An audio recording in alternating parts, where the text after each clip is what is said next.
Our Genesis text for today is definitely one of those stories we likely all don't enjoy, and with good reason.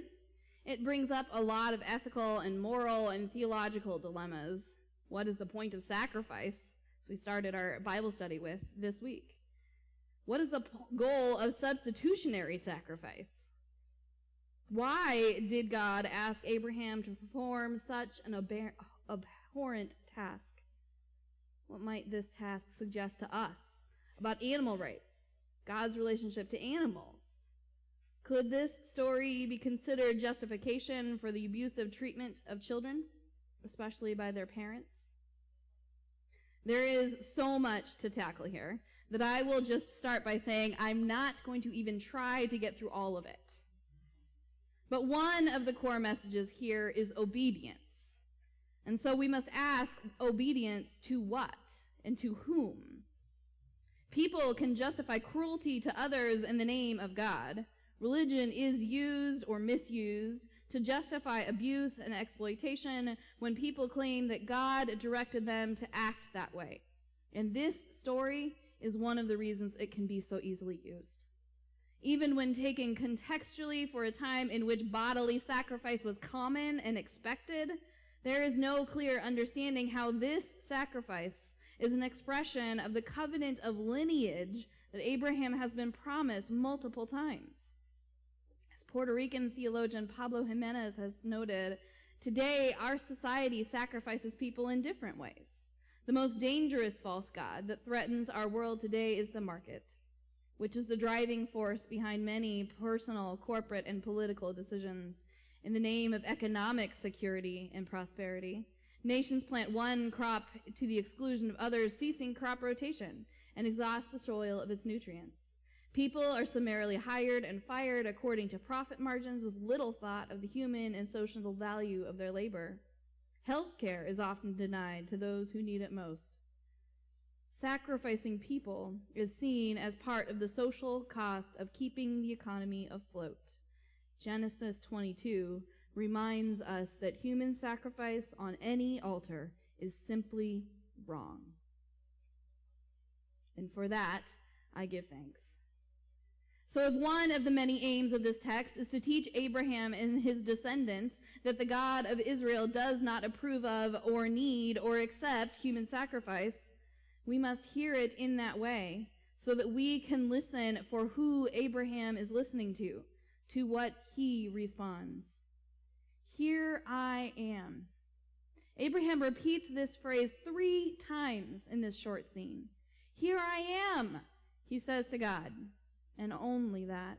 When God instructs him to suffer, to give up the thing he has been promised repeatedly. Here I am, he says to his child who questions the command, the faith he has offered without question. Here I am, he says to the angel of God who gives him the grace to stop this trauma from happening. To good and scary, Abraham says, here I am. He finds a way to be present to the horrors of his faith in the same way he stays present with hope in something better. There is so much pain in our world today, right? There is suffering and sadness, anxiety and anger that could surround us each day. And it is not enough to just say, God will provide. I don't know that it should have been enough for Abraham. Where does individual responsibility lie when God provides? Where does forgiveness and mercy offered by others play into God's providence? What do we do when we are confronted by real, true evil, hatred, disaster, misplaced and misused power? God will provide falls as a shallow theology for the world we live in every day. Writer Rob Bell wrote in Drops Like Stars that creativity is our response to suffering, and in many cases offers us a way out of the pit that is made by religious injury. He writes that in disappointment, in confusion, in pain, the pain that comes from things going not how I wanted them to, that I find the same thing happening again and again, I come to the end of myself, to the end of my power, the end of my understanding, only to find in that place of powerlessness a strength and peace that weren't there before.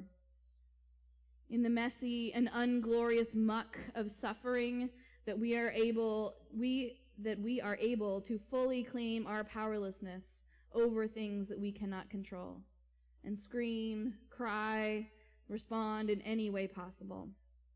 As a society, as a species, we continue to do that over and over again, and it isn't a solution, I know, but it's the start of a conversation, a connection to all those others who have needed to scream and cry to the heavens of injustice. It allows us to make mental space for a healing to flow. And maybe this is what is happening between Abraham's words.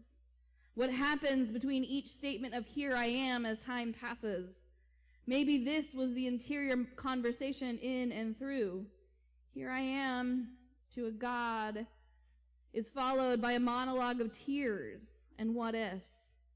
"Here I am, son" is followed by all that he cannot even say to his child, all that life has brought them so far, remembered and recalled as they walk those steps up the mountain. As he ties his child, he releases himself from the connections to God's promised future. Maybe that last "here I am" is said in a pleading, fearful voice, with gratitude to stop this madness. Bell continues in his book to say that it is the agony of these moments that we get the first glimpses of what it looks like for God to take all of our trauma and hurt and disappointment, all those fragments lying there on the ground, and turn them into something else, something new, something we never would have been able to create on our own. Sometimes what happens to us when we suffer is that we become open to the mercy and grace and gratitude and gift and appreciation and joy that are around us always, all the time. For God to make something new, to create a new way forward, we might propose that Abraham needed to be open enough to the pain of losing his child that God could work through that moment or any other moment. Maybe through that entire walk up that climb, maybe as soon as Abraham heard the words to sacrifice, the words were already there behind his fear, saying to stop, to open his eyes. But only when he was finally at the moment was he able to open them and hear it. "Here I am." It's a phrase of calling. It's a phrase of recognition and affirmation to the journey.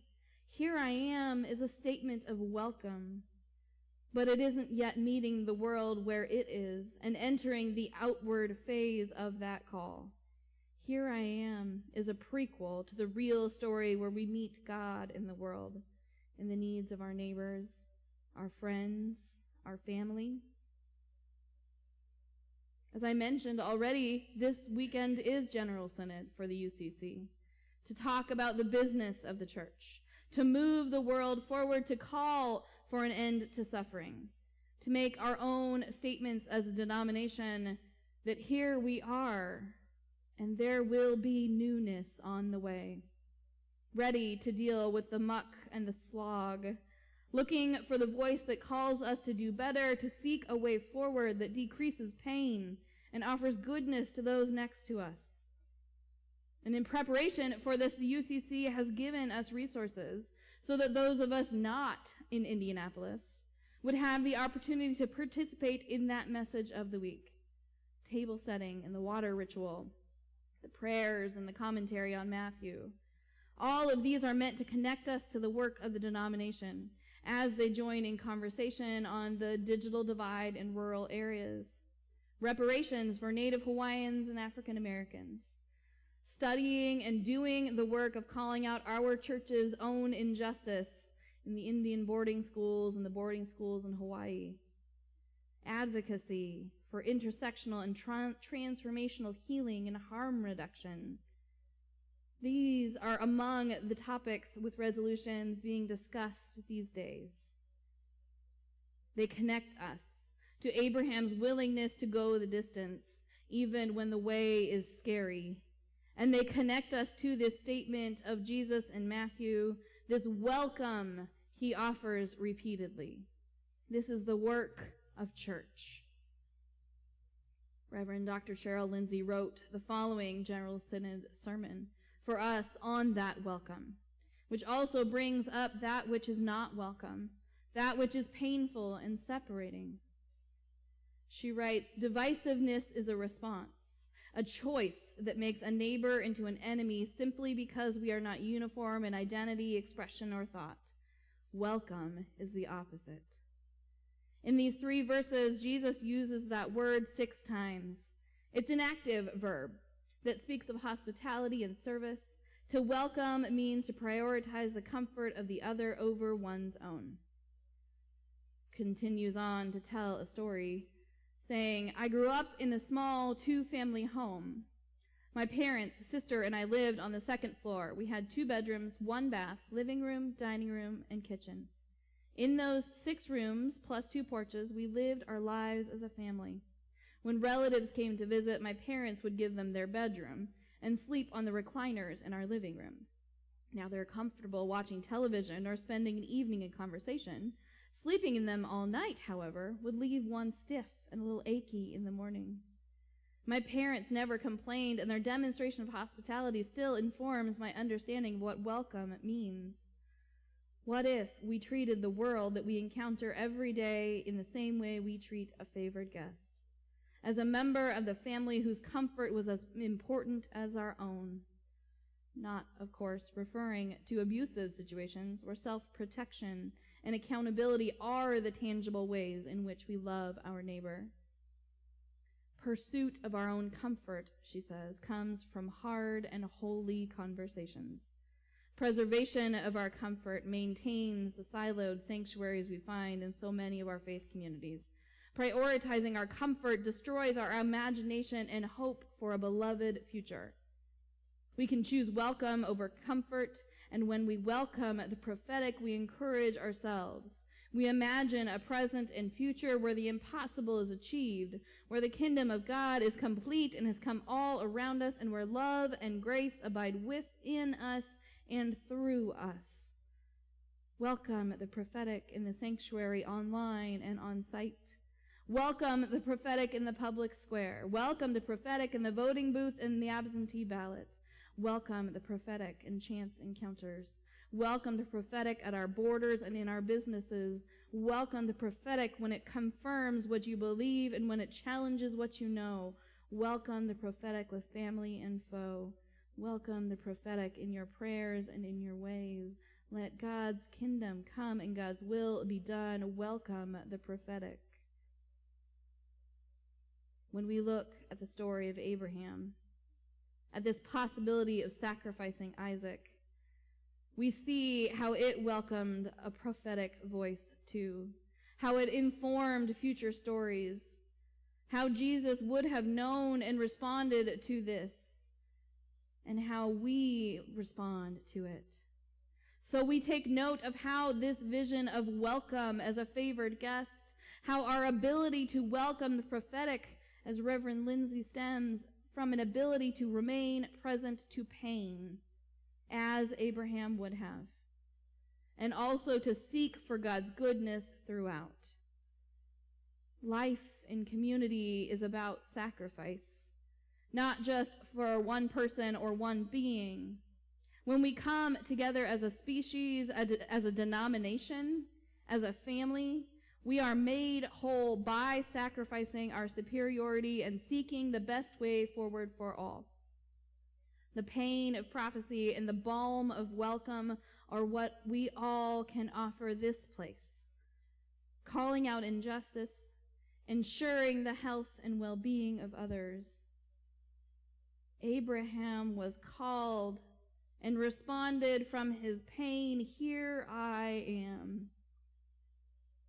Jesus was called, responded, and called others along the way to join the movement to welcome, to end pain. And we are invited now in each moment to find that same driving love, to join our souls to the work of the moment, to respond with, "Here I am, and I am ready." It's heavy work, and yet it is the work of joy. God is with us on the way. Amen.